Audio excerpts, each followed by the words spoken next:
the Son, and the Holy Spirit. Christ is in our midst. He is and ever shall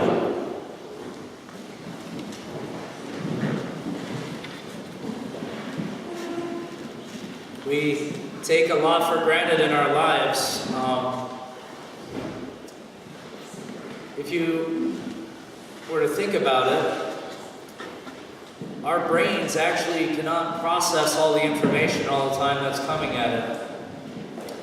And I forgot the technical term, but what actually happens in our brain and in our day-to-day life is that if something is consistent, if something is fairly reliable, we don't think about it anymore. And so when I go into certain rooms in my house and turn on the light switch, I don't think about it. I don't think about all the power heading to that particular switch and going to the light bulb. When I get in my car and I put the keys in, I faithfully expect that my car will start, and I don't think about it. And if you go further and further into your daily life, you realize there's hundreds and thousands of things that we take for granted and that we expect will occur at the flip of a switch, at the turn of a knob, at the simply going about in our routine. And this is, of course, normal for our brain to do this, to filter it out. Apparently, we wouldn't have capacity to focus on anything if we had to focus on everything. But it also comes at a little bit of a cost, which is particularly we take a lot of things for granted and we're not thankful. And if we want to contrast this, while I was in seminary, I remember I had a car, and it wasn't that the car always started, and it wasn't that the car always didn't start, is that I never knew when the car was going to start. So sometimes I'd run in the store and run out and hop in, and it would start right up and I was on my way. And sometimes I'd hop in and it wouldn't start. But if I waited for 5 minutes and did a magic trick, somehow mythically it would start until it didn't. And so for years I dealt with this in seminary, and it was really felt random. None of the mechanics could figure it out. But you know what I didn't take for granted? I didn't take for granted that my car would start.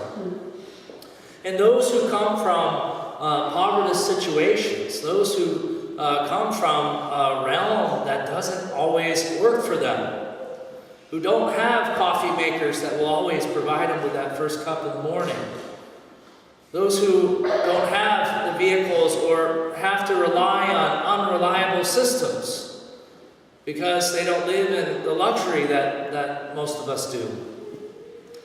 They do not take it for granted. And if we were to go just outside of this country and go to Africa, we don't even think about it, but when we turn on the faucet, the hours of labor that we've saved, the hours of labor that in other places in the world cannot be taken for granted, and the fact that water we can drink it and it's going to be somehow sanitary, that we have working bathrooms. All these very basic things are everyday life for us, not a big deal, and we forget about them, and we're not particularly thankful. And there's a problem with this because we're called to be thankful in all things, and we can't pay attention to everything, but the least we could do is acknowledge that the place where we live is particularly blessed.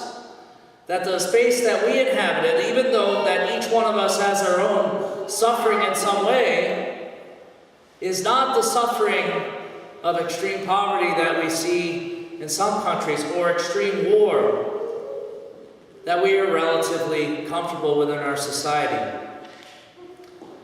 Now today there was a parable, and the context of the parable is one brother calling to Jesus and saying, "Hey, my brother's taking all my inheritance, you be the judge." And Jesus in the verses right before today's gospel says, "Who am I to judge you? But let me tell you that life isn't simply about acquiring material blessings." And so again, that's a paraphrase. Life is not about the material. And then to illustrate this, he tells a parable. And the parable is of a rich man who had essentially, if I could say this in a non-political way, lived the American dream. He has worked hard, he has acquired, and he has built wealth on wealth on wealth. And now as his life is, as he's growing older, he looks to it, he says, it's time to retire. But what does he need to do? He's going to take his wealth, and it would be foolish for him not to do this. He's had a particularly good season, and so why throw away the crops or let them rot? Why not tear down the small barn and build a bigger storehouse to store his wealth, to store his stuff, so that he can, in his retirement, eat, drink, and be married? Isn't that exactly what our society teaches us to do? I mean, isn't that exactly what we're all about?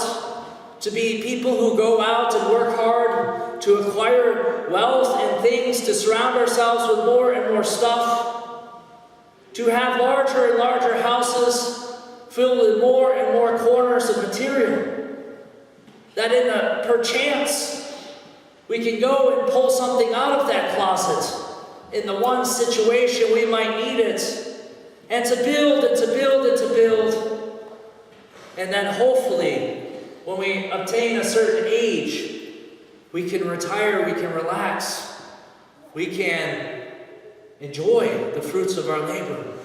Isn't that exactly what our society teaches us? And it seems very logical. It seems but the gospel today actually challenges it. You see, as he makes his plans and he talks to his soul, and there's an irony here, is that the struggle of this wealthy man is to decide what to do with his wealth. And you can think about this event, hemming and hawing over which stock to pick, over which storehouse to put his money in. I have so much, what am I to do with it? I have to figure it out. The same homeless person on the street who has to say, I have no food and I don't know what to do with myself. How am I going to be fed? But the rich man says, I have so much money. What am I going to do with it? I mean, this is a real dilemma here.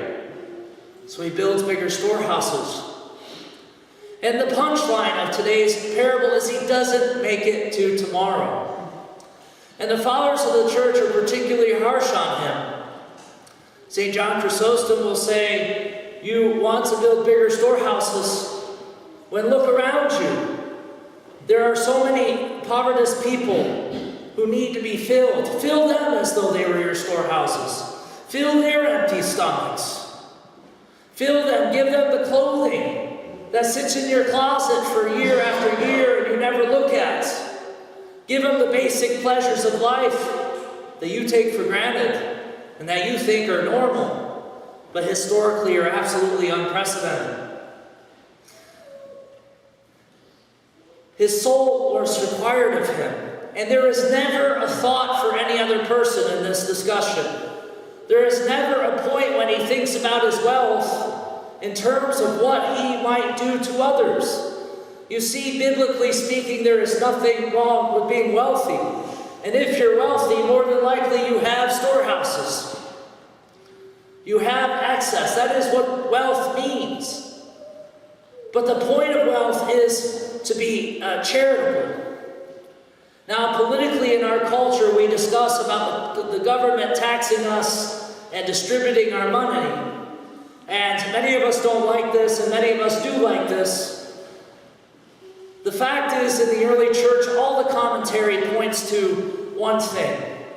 What do all the church fathers want this man to do with his wealth? They want him to voluntarily distribute it to those in need. And I say that caveat because voluntarily does not mean necessarily taxation. Because I don't know about you, but I have to pay my taxes. It's nothing voluntary about it.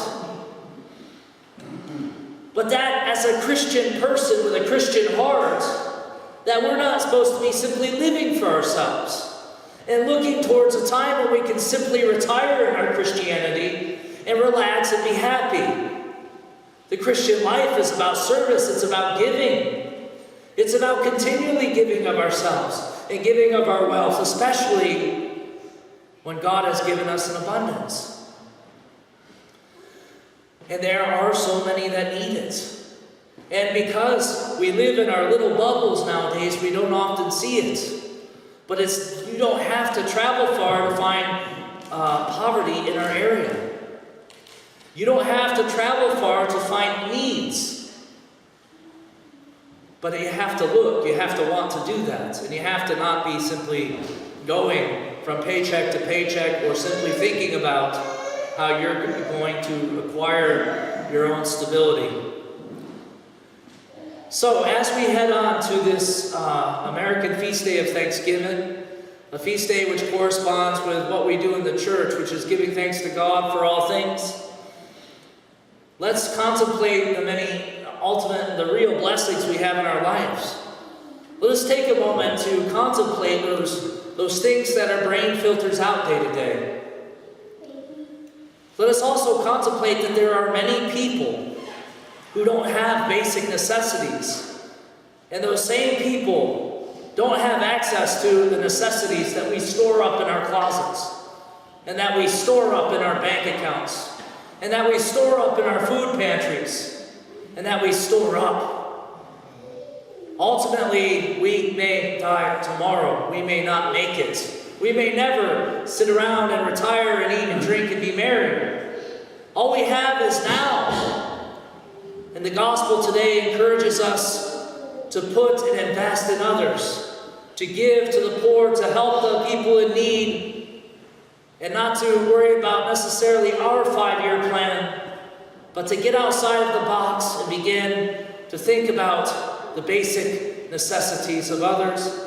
May God bless us to be thankful for what we have and again invest in others. In the name of the Father, the Son, and the Holy Spirit, Christ is in our